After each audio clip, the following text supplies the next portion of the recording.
Hello doctors. तो हमने immunology series start की थी जिसमें आज का हमारा टॉपिक है एंटीजन एंटीबॉडी रिएक्शंस। इसका क्या मतलब होता है तो समझिएगा। मान लीजिए आपकी बॉडी में कोई फॉरेन एंटीजन एंटर करता है, ठीक है। तो ये कोई फॉरेन एंटीजन है जो आपकी बॉडी में एंटर करता है। तो जब एंटीजन आपकी बॉडी में एंटर करता है तो ये आपके इम्यून सिस्टम को एक्टिवेट करता है। किसको एक्टिवेट करता है? इम्यून सिस्टम को एक्टिवेट करता है, जिसकी वजह से आपका जो इम्यून सिस्टम है वो रिलीज करता है एंटीबॉडी। क्या रिलीज करता है? एंटीबॉडी रिलीज करता है। और ये एंटीबॉडी किसके अगेंस्ट बनती है? दिस एंटीजन के अगेंस्ट बनती है। तो अगर एंटीबॉडी बन गई है इस एंटीजन के अगेंस्ट, तो ये एंटीबॉडी अब जाके इस एंटीजन से इंटरेक्ट करेंगी, इस एंटीजन से रिएक्ट करेंगी। तो अब जो एंटीजन एंटीबॉडी के बीच में जो रिएक्शन होगी, ये रिएक्शन कई तरीके से होती है। उन सारे तरीकों को आज हमें एक एक करके डिस्कस करना है। तो बेसिकली आज आपको समझ में आ गया कि हम क्या पढ़ने जा रहे हैं। कोई एंटीजन हमारी बॉडी में एंटर किया, उसने हमारे इम्यून सिस्टम को एक्टिवेट किया, जिसकी वजह से एंटीबॉडी प्रोड्यूस हुई। एंटीबॉडी किसके अगेंस्ट प्रोड्यूस हुई है? इस एंटीजन के खिलाफ। तो ये एंटीबॉडी क्या करेंगी? इस एंटीजन के पास जाएंगी और इससे रिएक्ट करेंगी। अब इनके रिएक्ट करने के क्या है? कई सारे तरीके हैं, उनको एक एक करके हम डिस्कस कर रहे हैं। सबसे पहले बात करते हैं प्रेसिपिटेशन की। प्रेसिपिटेशन रिएक्शन कब होती है? तो आप ये समझिए आपकी कोई ब्लड वेजल है और उस ब्लड वेजल में ब्लड था, ठीक है। और ब्लड का एक कंपोनेंट होता है जिसको आप जानते हैं, जिसको हम बोलते हैं प्लाज्मा। तो ये इस ब्लड वेजल है, ये ब्लड वेजल है, इसके अंदर क्या होगा? ब्लड होगा। और ब्लड के अंदर क्या होगा? प्लाज्मा होगा, या आप कह दीजिए सीरम होगा। ये प्लाज्मा या सीरम किसी को भी मान लीजिए। इस प्लाज्मा और सीरम में बेसिकली क्या प्रेजेंट है? ऐसा मानिए कि इसमें सॉल्यूबल एंटीजन प्रेजेंट है। कैसे एंटीजन प्रेजेंट है? Soluble antigen. तो प्रेसिपिटेशन रिएक्शन की खास बात क्या है? यहां बात होती है सॉल्यूबल एंटीजन के बारे में। किसके बारे में? सॉल्यूबल एंटीजन के बारे में। तो एक एंटीजन जो है वो प्लाज्मा या फिर सीरम में सॉल्यूबल है। तो अब इसके सॉल्यूबल होने की वजह से जो हमारी इम्यून सेल्स हैं वो इसको रिकॉग्नाइज नहीं कर पा रही हैं, पहचान नहीं पा रही है, ढूंढ नहीं पा रही है इसको खत्म करने के लिए, इसको न्यूट्रलाइज करने के लिए, क्योंकि ये सॉल्यूबल स्टेट में पड़ा हुआ है। अब होगा क्या कि इसके अगेंस्ट, इस सॉल्यूबल एंटीजन के अगेंस्ट हमारी बॉडी में क्या बनेगी? एंटीबॉडी बनेगी। तो जो एंटीबॉडी बनी है अब वो इस सॉल्यूबल एंटीजन से आके क्या करेंगी? इंटरेक्ट करेंगी, रिएक्ट करेंगी। जब ये दोनों आपस में रिएक्ट करेंगे तो बनेगा एक इनसॉल्यूबल मास, जिसको हम बोलेंगे प्रेसिपिटेट। क्या बोलेंगे? प्रेसिपिटेट। अब इसकी हेल्प से क्या हुआ कि जो सॉल्यूबल एंटीजन था अब वो किस फॉर्म में आ चुका है? इनसॉल्यूबल मास की फॉर्म में आ चुका है, प्रेसिपिटेट की फॉर्म में आ चुका है। तो अब जब ये इनसॉल्यूबल मास की फॉर्म में इस तरीके से आ जाएगा तो अब इसको जो हमारी इम्यून सेल्स हैं वो आसानी से पहचान लेंगी। यानी हमारी न्यूट्रोफिल्स जो हैं, हमारी मोनोसाइट्स जो हैं, या हमारी नेचुरल किलर सेल्स जो हैं, वो इसको आसानी से पहचान लेंगी और इसको क्या कर लेंगी? किल कर देंगी, न्यूट्रलाइज कर देंगी। पहले नहीं कर पा रही थी क्योंकि ये सॉल्यूबल स्टेट में प्रेजेंट था। बात समझ में आ गई? This is called precipitation reaction, क्योंकि यहाँ पे प्रेसिपिटेट का फॉर्म हुआ है, इनसॉल्यूबल मास का फॉर्मेशन हुआ है। तो एक तो ये तरीका है। ये तरीका कब अप्लाई होता है? जब सॉल्यूबल एंटीजन प्रेजेंट हो। क्या प्रेजेंट हो? सॉल्यूबल एंटीजन प्रेजेंट हो। नेक्स्ट हम बात करते हैं एग्लूटिनेशन के बारे में। अब देखो, जो एग्लूटेशन की कहानी है ये उस वक्त की कहानी है जब आपका जो एंटीजन है वो इनसॉल्यूबल है। कैसा है? इनसॉल्यूबल है। इनसॉल्यूबल है यानी आपको क्लियरली वो आपके प्लाज्मा में दिख रहा है, ये एंटीजन है, ये आपको विजिबल है। सॉल्यूबल नहीं है ये प्लाज्मा में, क्लियरली विजिबल है। तो जाहिर सी बात है कि इसके अगेंस्ट भी क्या बनेगी? एंटीबॉडी बनेगी। तो इस एंटीजन के खिलाफ हमारी बॉडी में क्या बनती है? एंटीबॉडी बनती है। और ये एंटीजन और एंटीबॉडी आपस में क्या करते हैं? रिएक्ट करते हैं। देखो, एग्लूटिनेशन का क्या मतलब होता है वो समझिएगा कि एग्लूटिनेशन का मतलब होता है कि ये जो एंटीबॉडी है ये मान लीजिए आपको पता है वाई शेप्ड की होती है, यूजुअली इस तरीके की होती है। तो ये क्या करती है? एंटीबॉडी अपने ऊपर इस एंटीजन को बाइंड कर लेती है। इस तरीके से क्या कर देती है? बाइंड कर लेती है। इस बाइंड करने के प्रोसेस को बोलते हैं क्लंपिंग। क्या बोलते हैं? क्लंपिंग। तो एग्लूटिनेशन में क्या होता है कि जो एंटीबॉडी होती हैं वो एंटीजन के पास जाती हैं, उनसे रिएक्ट करती हैं और उनकी क्लंपिंग कर लेती हैं। क्लंपिंग करने का मतलब है कि उनको अपने से बांध लेती हैं। अब इसका फायदा क्या है? अगर ये इसको अपने आप से बाइंड कर लेंगी तो ये एंटीजन फ्री टू मूव नहीं होगा, फ्री टू मूव नहीं होगा। यानी ये हमारी बॉडी के अदर ऑर्गन्स में जाके प्रॉब्लम नहीं कर पाएगा, क्योंकि इसको इस ब्लड के अंदर, इस सीरम के अंदर, इस प्लाज्मा के अंदर बाइंड कर लिया गया है अपने साथ। सॉरी, इसको अपने साथ बाइंड कर लिया गया है। किसने बाइंड किया है? एंटीबॉडी ने। और बाइंड करने का क्या फायदा है कि ये बाइंड करके इसको किसके पास ले जाएंगी? हमारी न्यूट्रोफिल्स के पास, मोनोसाइट्स के पास और नेचुरल किलर सेल के पास कि मैंने इसको अपने साथ बाइंड कर लिया है, इसको आप डिस्ट्रॉय कर दीजिए, इसको आप किल कर दीजिए। बात समझ आई? तो एग्लूटिनेशन का सिंपल फंडा बताऊं तो ये यूज होता है पार्टिकुलेट और इनसॉल्यूबल एंटीजन के लिए। प्रेसिपिटेशन हो रहा था सॉल्युबल एंटीजन के लिए, एग्लूटिनेशन होता है इनसॉल्युबल एंटीजन के लिए। इस इनसॉल्युबल एंटीजन से हमारी एंटीबॉडी जो होती है वो बाइंड करती हैं और इसकी क्लंपिंग कर लेती हैं। क्लंपिंग कर लेती हैं यानी अपने आप से अटैच कर लेती हैं और अपने आप से अटैच करके दे देती हैं किसको, फैगोसाइट्स को, इम्यून सेल्स को, कि इसको क्या कर दो, खत्म कर दो। बाइंड करने का फायदा क्या हुआ कि ये अब अदर जगह नहीं जाएगा, अदर जगह जाके प्रॉब्लम क्रिएट नहीं करेगा। एक और जो तरीका है वो है कॉम्प्लीमेंट एक्टिवेशन। कॉम्प्लीमेंट एक्टिवेशन क्या होता है समझिएगा। इसमें क्या होता है कि हमारी बॉडी में कोई एंटीजन एंटर किया, उसने हमारी बॉडी में बनने वाली एंटीबॉडी के साथ क्या की, रिएक्शन की, और दोनों ने रिएक्शन करके एक कॉम्प्लेक्स बनाया जिसको हम बोल रहे हैं एंटीजन एंटीबॉडी कॉम्प्लेक्स। तो बॉडी में कोई एंटीजन ने एंटर किया, उसने बॉडी में बनने वाली एंटीबॉडी के साथ मिलकर एंटीजन एंटीबॉडी कॉम्प्लेक्स बनाया। ये जो कॉम्प्लेक्स होता है ये एक्टिवेट करता है हमारी बॉडी के एक सिस्टम को जिसको हम बोलते हैं कॉम्प्लीमेंट सिस्टम। तो हमारी बॉडी में एक सिस्टम होता है जिसको बोलते हैं कॉम्प्लीमेंट सिस्टम। ये कॉम्प्लीमेंट सिस्टम किससे मिलकर बना हुआ होता है, ग्रुप ऑफ प्रोटीन से मिलकर बना हुआ होता है। और ये प्रोटीन्स जो होती हैं ये हेल्प करती हैं किसमें, कोई भी पैथोजन को किल करने में, किसी भी वायरस इन्फेक्टेड सेल को किल करने में, या फिर इन्फ्लेमेशन को प्रमोट करने में। तो कॉम्प्लीमेंट सिस्टम क्या है, प्रोटीन से बना हुआ एक सिस्टम है जिसका काम है माइक्रोब्स को किल करना और इन्फ्लेमेशन को प्रमोट करना। ये जो सिस्टम है ये एक्टिवेट कैसे होगा, ये एक्टिवेट तब होगा जब एंटीजन एंटीबॉडी कॉम्प्लेक्स बनेगा। और एंटीजन एंटीबॉडी कॉम्प्लेक्स कब बनेगा, जब आपकी बॉडी में एंटीजन एंटर करेगा, एंटीबॉडी उसके अगेंस्ट बनेगी और वो जो उससे जाके क्या करेगी, रिएक्ट करेगी। ठीक है, तो ये था, this is was all about the complement activation. Next जो एक और तरह की रिएक्शन होती है उसको हम बोलते हैं ऑप्सोनाइजेशन। ऑप्सोनाइजेशन में क्या होता है कि देखो मान लो ये कोई एंटीजन था, ये कोई एंटीजन था और ये आपकी बॉडी में क्या हुआ, एंटर किया, ये आपकी बॉडी में एंटर किया। तो अब आपकी जो इम्यून सेल्स हैं वो पूरी बॉडी में घूमती हैं और पूरी बॉडी में हमारी बहुत तरह की सेल्स हैं। तो हमारी जो इम्यून सेल्स हैं, हमारी जो फैगोसाइट्स हैं, वो इस एंटीजन को पहचानेंगी कैसे। तो इस एंटीजन को पहचानने के लिए इसके सराउंडिंग में मान लीजिए हमने क्या कर दी, एक कवरिंग चढ़ा दी, एक कोटिंग कर दी। तो ऑप्सोनाइजेशन में क्या होता है कि ये जो एंटीबॉडी है, ये जो एंटीबॉडी है ये क्या कर देती है, कोटिंग कर देती है। क्या करती है, कोटिंग कर देती है किसकी, एंटीजन की। तो एंटीबॉडी क्या करती है, कोटिंग कर देती है किसकी, एंटीजन की। तो ये एंटीजन था, ये इसकी कोटिंग कर दी। कोटिंग करने से क्या फायदा हुआ, कोटिंग करने से ये फायदा हुआ कि अब आपकी जो इम्यून सेल्स है, आपकी जो न्यूट्रोफिल्स हैं, मोनोसाइट्स हैं, मैक्रोफेजेस हैं, ठीक है, नेचुरल किलर सेल्स हैं, वो इसको अब इजीली रिकॉग्नाइज कर लेंगे। तो बेसिकली ऑप्सोनिन जो होता है या ऑप्सोनाइजेशन जो होता है ये एक तरह का टैग होता है। किस एंटीजन पर टैग लगा दिया गया है, इसको पहचान लो और इसको किल कर दो। ये टैग है एक तरह का पहचानने के लिए कि इनको किल करना है, ये बाहर की सेल्स है। ऑप्सोनाइजेशन में जो ऑप्सोनाइजेशन करने के बाद ये जो ऑप्सोनिन है, जो ये इस कोटिंग चढ़ी हुई है, इस कोटिंग को पहचानेगा कौन, तो इस कोटिंग को पहचानती है कौन, मैक्रोफेजेस और न्यूट्रोफिल्स।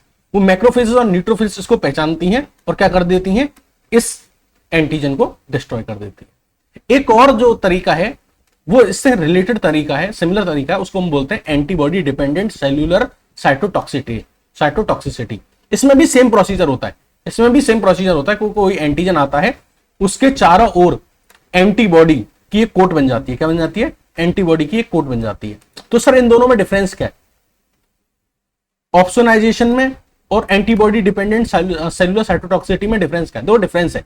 ऑप्सोनाइजेशन में जब कोटिंग होती है तो कोटिंग के बाद जो इम्यून सेल्स इसको किल करने आती हैं, जो इम्यून सेल्स इस एंटीजन को किल करने आती हैं, वो होती है मैक्रोफेजेस और न्यूट्रोफिल्स।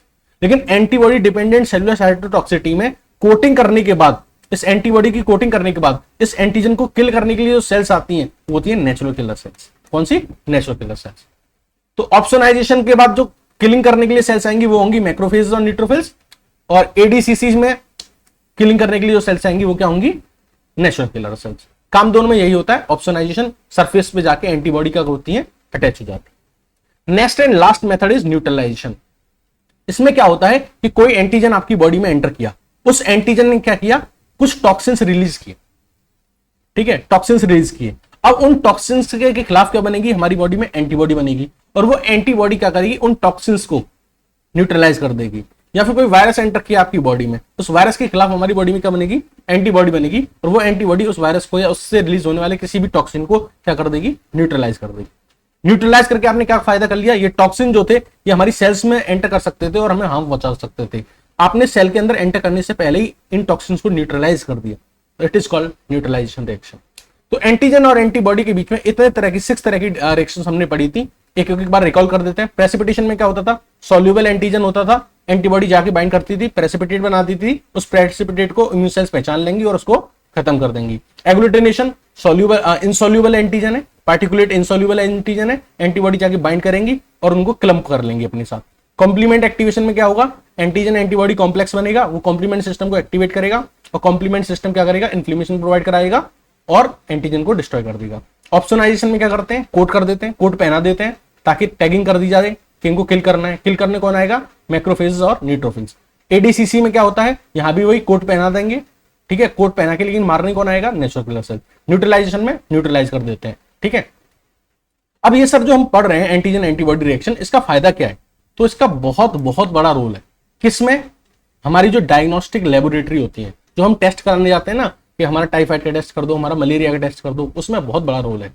तो बेसिकली जो एंटीजन एंटीबॉडी रिएक्शन जो होती है, इनका यूज हम करते हैं डायग्नोस्टिक लेबोरेटरीज में। डायग्नोस्टिक लेबोरेटरीज में यह पता करने के लिए कि हमारा जो सैंपल है उसके अंदर कौन सा एंटीजन प्रेजेंट है, कौन सा पैथोजन प्रेजेंट है, कौन सा मैक्रो मॉलिक्यूल प्रेजेंट है। तो आपने देखा होगा कि जब आप टेस्ट करने जाते हैं तो या तो वो यूरिन लेता है, या आपका ब्लड लेता है, या CSF लेता है, कोई ना कोई फ्लूइड आपकी बॉडी में से लेता है। वो क्या है, सैंपल है। अब उस सैंपल में ये आइडेंटिफाई करना कि इसके अंदर कौन सा एंटीजन प्रेजेंट है, कौन सा पैथोजन प्रेजेंट है, कौन सा माइक्रो मॉलिक्यूल प्रेजेंट है, और अगर वो प्रेजेंट भी है या नहीं, प्रेजेंट है या एब्सेंट है, और अगर प्रेजेंट है तो उसकी कॉन्सेंट्रेशन क्या है। तो इस सबको हम लेबोरेटरीज में आइडेंटिफाई करते हैं, किसकी हेल्प से, इन एंटीजन एंटीबॉडी की रिएक्शन की हेल्प से। और इस मेथड को हम बोलते हैं इम्यूनो एसे। क्या बोलते हैं, इम्यूनो एसे। तो एंटीजन एंटीबॉडी रिएक्शन का यूज करके डायग्नोसिस करना किसी भी एंटीजन की, पैथोजन की, मैक्रोमोलिक्यूल की, ये मेथड इम्यूनो एसे कहा जाता है, ठीक है। इसको सीरोलॉजिकल टेस्ट भी बोलते हैं, लेकिन इम्यूनो एसे मोर कॉमन टर्म है, वाइड टर्म है। सीरोलॉजिकल टेस्ट तब कहेंगे जब आपने जो सैंपल लिया है वो बेसिकली सीरम है। क्या है, सीरम है। तो अगर सैंपल सीरम है तो सीरोलॉजिकल टेस्ट, वरना अगर सैंपल कुछ भी है, चाहे वो यूरिन है, चाहे वो सीरम है, चाहे CSF है, तो हम उसको इम्यूनो एसे, तो आप इम्यूनो एसे वर्ड यूज करेंगे। अब जो ये आपका जो तरीका है इम्यूनो एसे, इसमें कई तरह की टेक्निक्स इस्तेमाल होती हैं। कुछ टेक्निक्स जो हैं वो बहुत पुरानी हैं, जिनको हम कन्वेंशनल टेक्निक्स बोलते हैं, और कुछ नई मॉडर्न टेक्निक भी आ गई हैं। तो पुरानी टेक्निक जो है वो हमारे पुराने प्रिंसिपल्स पे ही बेस्ड हैं, जो हमारी बॉडी के अंदर होते हैं। लाइक हमारी बॉडी के अंदर प्रेसिपिटेशन होता है, एग्लूटिनेशन होता है, कॉम्प्लीमेंट फिक्सेशन टेस्ट होता है, न्यूट्रलाइजेशन होता है। तो ये कन्वेंशनल तरीके हैं, पुराने तरीके हैं जो इस्तेमाल होते थे डायग्नोसिस के लिए। लेकिन अब कुछ समय के साथ एडवांसमेंट जो हुआ है टेक्नोलॉजी में, तो कुछ नई टेक्नोलॉजी भी आ गई है, जैसे enzyme linked immunosorbent assay, like enzyme linked fluorescent assay, like immunofluorescent assay, chemiluminescence linked immuno assay, immunohistochemistry, rapid test, western blot, ठीक है। तो ये नई टेक्निक्स हैं और ये पुरानी टेक्निक्स हैं। देखो मेरी बात सुनो, नेक्स्ट वीडियो लेक्चर में मैं आपको इन सब के बारे में बहुत डिटेल में डिस्कस करूंगा। एक एक को उठा के मैं बहुत डिटेल में डिस्कस करूंगा। ये वीडियो लेक्चर बहुत ज्यादा लंबा हो जाएगा, इसलिए मैं इनके बारे में अभी डिटेल में डिस्कस नहीं करूंगा। मैं बस बताया था मेरे को कि एंटीजन एंटीबॉडी रिएक्शन कितने तरह की होती हैं, ठीक है। नेक्स्ट वीडियो लेक्चर्स में एक लेक्चर में तो मैं इन कन्वेंशनल टेक्निक को खत्म करूंगा और एक लेक्चर में मैं न्यू टेक्निक्स को खत्म करूंगा और बहुत डिटेल में पढ़ाऊंगा, ठीक है। तो अभी हम ये समझ लेते, अभी हमने समझा कि हमारी जो एंटीजन एंटीबॉडी रिएक्शंस जो होती हैं वो कितने तरह की होती हैं, इसका यूज क्या है। अब इनकी कुछ प्रॉपर्टी समझ लेते हैं, एंटीजन एंटीबॉडी रिएक्शंस की कुछ प्रॉपर्टी समझते हैं। तो एक प्रॉपर्टी होती है जिसको बोलते हैं स्पेसिफिसिटी। स्पेसिफिसिटी क्या होती है, तो ध्यान से सुनना, जब भी कोई एंटीजन हमारी बॉडी में एंटर करता है तो उसके अगेंस्ट बनती है एंटीबॉडी। लेकिन ये एंटीबॉडी जो होती है ना, ये एंटीजन स्पेसिफिक होती है। ये क्या होती है, एंटीजन स्पेसिफिक होती है। कहने का मतलब ये है कि मान लो कि साल्मोनेला टाइफी, ये बैक्टीरिया आपकी बॉडी के अंदर एंटर कर रहा है जो आपको टाइफाइड कॉज करता है, तो इसके अगेंस्ट जो एंटीबॉडी बनेगी वो सिर्फ इसी से जाके बाइंड होगी, इसी से जाके रिएक्ट करेगी। अब इसकी जगह मान लो माइकोबैक्टीरियम ट्यूबरक्लोसिस का बैक्टीरिया आपके अंदर आ जाता है इसी टाइम पे, तो ऐसा नहीं कि ये एंटीबॉडी इस माइकोबैक्टीरियम ट्यूबरक्लोसिस पे जाके एक्ट करेगी, इस पे एक्ट नहीं करेगी। अगर ये साल्मोनेला टाइफी के लिए बनी है तो साल्मोनेला टाइफी पे ही जाके एक्ट करेगी। तो बेसिकली जो एंटीबॉडी होती है वो एंटीजन स्पेसिफिक होती है in most of the cases. ये बिल्कुल एंजाइम और सबस्ट्रेट की, एंजाइम और कैटलिस्ट की तरह है जिसमें की लॉक मैकेनिज्म होता था, ठीक है। तो जिसकी एंटीबॉडी है उसी एंटीजन पे वर्क करेगी। लेकिन इसके कुछ बहुत कम एक्सेप्शन होते हैं। एक्सेप्शन क्या है, इन क्रॉस रिएक्शंस। क्रॉस रिएक्शन का क्या मतलब है, जैसे कि मान लीजिए ये कोई एंटीजन है, ये कोई एंटीजन है, मान लो ये कोई एंटीजन है, तो ये एंटीजन का ये वाला जो हिस्सा है, देखो मान लो ये वाला जो हिस्सा है, इतना वाला, ये जाके बाइंड करेगा एंटीबॉडी से, तो ये आपका एंटीजन है। और ये जो इतना वाला हिस्सा है इसका, ये एंटीबॉडी से जाके बाइंड करेगा, तो इस हिस्से को बोलते हैं हम एपिटोप। क्या बोलते हैं, एपिटोप।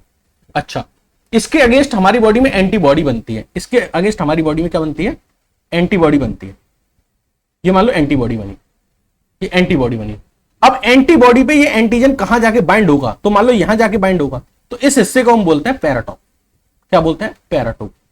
तो एक एंटीजन का जो एपिटोप होता है वो उस करस्पॉन्डिंग एंटीबॉडी के पैराटोप से जाके बाइंड होता है, इसलिए इनके अंदर क्या आती है, स्पेसिफिसिटी आती है। लेकिन कभी कभी अगर ऐसा हो जाए कि कोई और एंटीजन है, उसका भी एपिटोप बिल्कुल ऐसा है जैसा इसका है, यानी अगर कोई दूसरा एंटीजन 2 है, ये एंटीजन 1 है और ये एंटीजन 2 है, और किसी एंटीजन 2 का सेम एपिटोप है जैसे एंटीजन 1 का है, यानी इन दोनों के अगर एपिटोप सेम है, तो उस केस में ऐसा हो सकता है कि ये एंटीबॉडी इससे भी जाके बाइंड कर ले, और ऐसा बहुत रेयर केसेस में होता है। यूजुअली जो एपिटोप होता है वो यूनिक होता है, उसके करस्पॉन्डिंग पैराटोप भी यूनिक होता है, और वो दोनों आपस में रिएक्ट करते हैं। इन सम रेयर केसेस ऐसा हो सकता है कि दो एंटीजन के एपिटोप क्या हो, सिमिलर हो। जब एपिटोप सिमिलर होंगे तो उस एंटीबॉडी क्या करेगी, वो अपने पैराटोप को दोनों से बाइंड कर ले। इतनी बात समझ में आ गई, स्पेसिफिसिटी समझ में आ गई।